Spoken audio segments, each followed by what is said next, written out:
आज आपण मस्त चटपटीत अशा 2 रेसिपीचे प्रकार पाहूया. महिनाभर ही रेसिपी टिकते आणि चवीला अप्रतिम लागते. नमस्कार, मी सुरेखा आणि देवदर्शन किचनमध्ये तुम्हा सर्वांचं अगदी मनापासून स्वागत करते.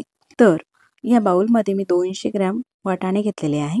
तर हे सुके वाटाणे आहे, कोरडे. घेतलेले वाटाणे आपल्याला पसरट भांड्यामध्ये टाकायचे आहे. त्यानंतर यामध्ये पाणी टाकायचं आहे. थोडेसे अलगद चोळून घ्यायचे आहे.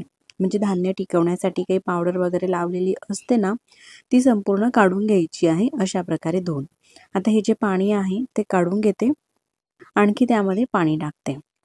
हा वाटाणा आपल्याला भिजवून घ्यायचा आहे, म्हणून वाटाण्याच्या दुप्पट पाणी टाकलं. आता यामध्ये अगदी पाव चमचालाही कमी म्हणजे 2 चिमूट एवढा बेकिंग सोडा टाकायचा आहे, म्हणजेच खाण्याचा सोडा. मिक्स करून घेऊ. झाकण ठेवू आणि 5 ते 6 तासासाठी हे जे वाटाणा आहे भिजत ठेवायचं आहे. तोपर्यंत आणखी दुसरी रेसिपी करायची आपल्याला. त्यासाठी ही काबली घेतलेली आहे. पहा, अशी पांढरी असते आणि जाड दाण्यांची आहे. याला काबली हरभरा किंवा काबली चना किंवा काबली असं म्हटलं जाते आमच्या भागामध्ये. तर घेतलेली काबली पसरट भांड्यामध्ये टाकायची आहे. त्यामध्ये पाणी टाकलं.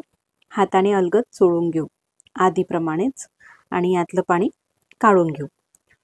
ही सुद्धा आपल्याला भिजत घालायची आहे, म्हणून काबलीच्या दुप्पट पाणी टाकायचं आहे आणि भिजत घालायची आहे. पहा, आता यामध्ये सुद्धा आपल्याला थोडासा खाण्याचा सोडा टाकायचा आहे. 2 चिमूट एवढा सोडा टाकला. जास्तही टाकायचा नाही. कमी झाला चालेल, पण जास्त व्हायला नको सोडा. आता यावरती सुद्धा झाकण ठेवून 5 ते 6 तासासाठी भिजत घालायचं आहे. सकाळी 9 वाजेला मी हे भिजत घातले आणि दुपारी 2 ते 3 वाजेला आता तुम्हाला दाखवत आहे. पहा, असे हे वाटाणे भिजलेले आहे. एखादी चाळण घ्यायची आहे. टोपली वगैरे घेऊ शकता आणि त्यामध्ये यातलं पाणी सगळं आपल्याला निथळून घ्यायचं आहे. पाणी निथळून झाल्यानंतर रुमालावरती किचनमध्येच पसरून ठेवायचे आहे. तर हे आपल्याला वाळत वगैरे घालायचे नाही, तर फक्त यावरती जे पाणी आहे ना ते सुकेपर्यंत असे किचन नॅपकिनवरती पसरून ठेवायचे आहे. तर मैत्रिणींनो, अशा प्रकारे जर का 10 ते 15 मिनिटासाठी हे आपण पंख्याच्या हवेखाली पसरून ठेवले ना, यावरचं पाणी हे सुकतं. पण तुमच्याकडे जर का अजिबात वेळ नसेल, अगदी झटपट ही रेसिपी करायची असेल, तर मग अशा प्रकारे कापडाने पुसून घेऊ शकता. आता हे पाणी कोरडं होऊ देत आहे मी. कोरडं होत आहे तोपर्यंत ही जी काबली आपण भिजत घातलेली होती ती सुद्धा पाहू. पहा, काबली अशी मस्त ही भिजलेली आहे. तशाच प्रकारे चाळणीमध्ये काढायची आहे आणि पाणी निथळून झाल्यानंतर कापडावरती पसरून ठेवायची आहे. आता तुमच्याकडे जर का एवढा वेळ नसेल, अगदी झटपट करायची असेल, तर मग अगदी कोमट पाण्यामध्ये हे तुम्ही भिजत घालू शकता. म्हणजे जे आपण 6 तास भिजत घालण्यासाठी दिलेले आहे ते 4 तासामध्ये व्यवस्थित भिजतात. पण व्यवस्थित भिजलेले आहे का हे आधी एखादी दाणा तोंडामध्ये टाकून पहा. अजिबात कडक असायला नको आतमध्ये. पूर्णपणे व्यवस्थित असे हे दाणे भिजायला हवे. पहा, असे पसरून ठेवलेले होते. 15 मिनिटांमध्येच हे पाणी पूर्ण असं हे सुकलं गेलेलं आहे. अजिबात यावरती पाणी नाही. हे ओले आहे, पण यावरती पाणी असायला नको. असे झाल्यानंतर ताटामध्ये काढून घेऊ. त्यासोबतच काबली सुद्धा आपण पसरून ठेवलेली होती. यावरचं पाणी सुद्धा मी तुम्हाला दाखवते. असं पूर्ण पाणी हे सुकलेलं आहे. अजिबात यावरती पाण्याचा थेंब किंवा पाणी दिसत नाही. पूर्णपणे असं सुकल्यानंतरच हे ताटामध्ये काढून घेऊ. साधारण 15 मिनिटांमध्ये असं व्यवस्थित हे पाणी सुकलं जातं. आता पहा, मी तुम्हाला पुन्हा दाखवते. यावरती अजिबात पाणी असायला नको, कारण कुठलीही रेसिपी आपण करत असताना बारीक सारीक ज्या टिप्स असतात ना त्या फॉलो केल्या तरच आपली जी रेसिपी आहे ती अगदी परफेक्ट होत असते. आता पुढच्या कृतीकडे वळूया. तर तेल सुद्धा तापायला ठेवलेलं होतं आणि अशा झाऱ्यामध्ये घ्यायचे आहे आणि त्यानंतर तेलामध्ये सोडायचे आहे. पहा, वाटाणा असा हा तेलामध्ये टाकलेला आहे. खूप अशा कडकडीत तेलामध्ये सुद्धा हे वाटाणे आपल्याला सोडायचे नाही. म्हणजे तेलाचा धूर वगैरे आपल्याला निघू द्यायचा नाही. इतपत तेल गरम नसावं. जसं आपण रेग्युलर पुरी वगैरे तळण्यासाठी तेल वापरतो ना, तशा प्रकारच्या तेलामध्ये हे वाटाणे तळायचे आहे. वाटाणे हे तळत असताना फुटू शकता, म्हणून त्यावरती अशा प्रकारे झाकण ठेवायचं आहे. पहा, साधारण 1 ते 1.5 मिनिटासाठी झाकण ठेवून घेतलं. त्यानंतर झाकण काढून घेतलेलं आहे. सुरुवातीला जसं आपण हे वाटाणे तेलामध्ये सोडले, खूप असे बुडबुडे निघत होते आणि जसे हे तळून होतात बुडबुडे हे कमी होतात.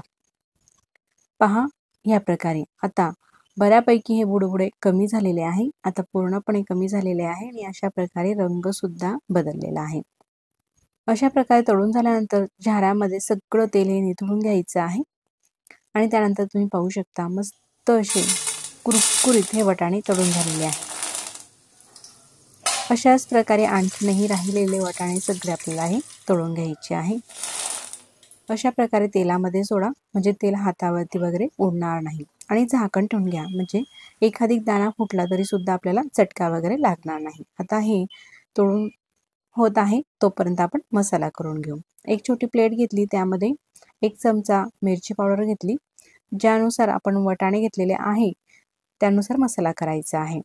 चवीनुसार मीठ आणि 1 चमचा चाट मसाला। यामध्ये थोडीशी तुम्ही सायट्रिक ॲसिड सुद्धा वापरू शकता, म्हणजेच लिंबू पावडर।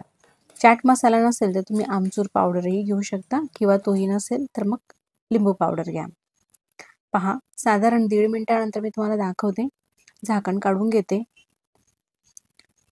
अशा प्रकारे हे तळले जात आहे। असं अधूनमधून जरी ढवळलं ना तरी काही हरकत नाही। गॅसची फ्लेम मीडियम आहे आणि मीडियम गॅसवरती तळायचे आहे। अधूनमधून गॅसची फ्लेम मोठी केली तर काही हरकत नाही, कमी जास्त करायची आहे। आता वाटाणा हा फुटून उडू नये म्हणून झाकण ठेवून घेऊ। साधारण 1 ते 1.5 मिनिटासाठी झाकण ठेवून घ्यायचं आहे। तोपर्यंत आपण किचनची कामं सुद्धा करू शकता, सतत ढवळायचीही काही गरज नाही।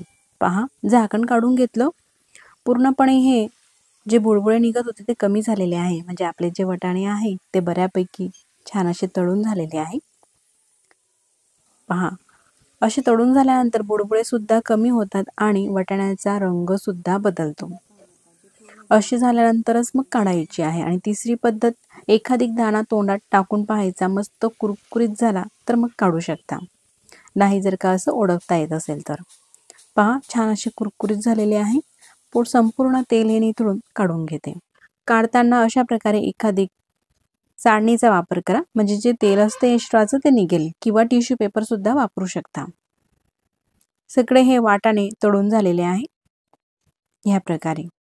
आता आपण जो मसाला केलेला आहे तो मसाला आपल्या चवीनुसार यावरती टाकायचा आहे। लहान मुलं असतील तर अगदी कमीच टाका, किंवा फक्त मीठ जरी टाकून दिलं ना त्यांना, मीठ आणि चाट मसाला, तरी सुद्धा चवीला हे छान लागतात। आणि आपण जर का मोठे मंडळी असाल तर मग मिरची पावडर आपण हा बनवलेला मसाला टाका। खूप छान चटपटीत आणि चविष्ट हा नाश्ता होत असतो। पहा, आपण मार्केटमधून जसे हे वाटाणे विकत आणतो त्यांना भरपूर रंग लावलेला असतो, असे हिरवेगार दिसत असतात, पण तो रंग असतो शरीरासाठी कुठेतरी तो हानिकारक असतो। अशा प्रकारे अतिशय सोप्या पद्धतीने आणि झटपट आपण घरीच मुलांना बनवून द्या, किंवा प्रवासामध्ये आपण जात असाल तर सोबत घेऊन सुद्धा जाऊ शकतो। तशाच प्रकारे हे काबली हरभरे जे आहे ते सुद्धा आपल्याला तळून घ्यायचे आहे। तर वाटाणे ज्या पद्धतीने आपण तळलेले आहे त्याच पद्धतीने हे सुद्धा काबली हरभरे आपल्याला तळायचे आहे। झाकण ठेवून घेतलं 1 ते 2 मिनिटासाठी, त्यानंतर पूर्णपणे बुडबुडे कमी झाल्यानंतर असे मस्त कुरकुरीत झाल्यावर तेलाच्या आतून काढायचे आहे। अशा प्रकारे चाळणीत काढा किंवा टिश्यू पेपरवरती काढा। पण स्त्री म्हटली का ही काटकसरीची असते। अशा प्रकारे जर का आपण चाळणीमध्ये काढले, यामधलं तेल खाली ताटामध्ये निथळते। हे तेल आपल्याला चपातीला वगैरे लावायला पुन्हा वापरता येते, म्हणून मी चाळणीमध्ये काढते। आणि अशाच प्रकारे राहिलेले सगळी ही काबली तळून घ्यायची आहे। झाकण ठेवून घेते, गॅसची फ्लेम मीडियम आहे, तळले जात आहे तोपर्यंत जो आपण मसाला करून ठेवलेला आहे ना तो मसाला यावरती टाकायचा आहे। मिरची पावडर वगैरे हे असं गरम असतानाच त्यावरती हा मसाला टाकल्यामुळे मिरची पावडर छान व्यवस्थित भाजली जाते आणि चवीला छान लागते, म्हणून थोडंसं गरम असतानाच लगेचच टाका। मिक्स करून घेऊ। पहा, अशाच प्रकारे राहिलेली काबली सुद्धा तळून घेतलेली आहे, मस्त कुरकुरीत अशी झालेली आहे।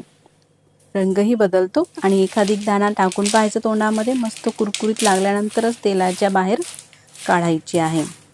पहा, अशी झालेली आहे। यावरती मसालाही टाकला, एक दाणा चावूनही दाखवते। पहा, किती कुरकुरीत आवाज येत आहे। मस्त, ज्यांना दात आहे त्या सगळ्यांना आवडणारी अशी मस्त चविष्ट ही रेसिपी आहे। तुम्ही नक्कीच करून पहा। एकदा बनवून ठेवलेली रेसिपी आपल्याला महिनाभरासाठी अशा प्रकारे साठवून ठेवता येते, म्हणजे कुरकुरीत राहील। पण एवढे दिवस ही रेसिपी बनवलेली राहत नाही, बनवली का लगेचच संपते एवढी मात्र माझी खात्री आहे. घरातील सगळ्यांनाच आवडणारी अशी मस्त कुरकुरीत आणि चटपटीत ही रेसिपी तुम्ही सुद्धा नक्कीच करून पहा. वाटाणे सुद्धा आपल्याला अशा प्रकारे हवाबंद डब्यामध्ये साठवून ठेवायचे आहे.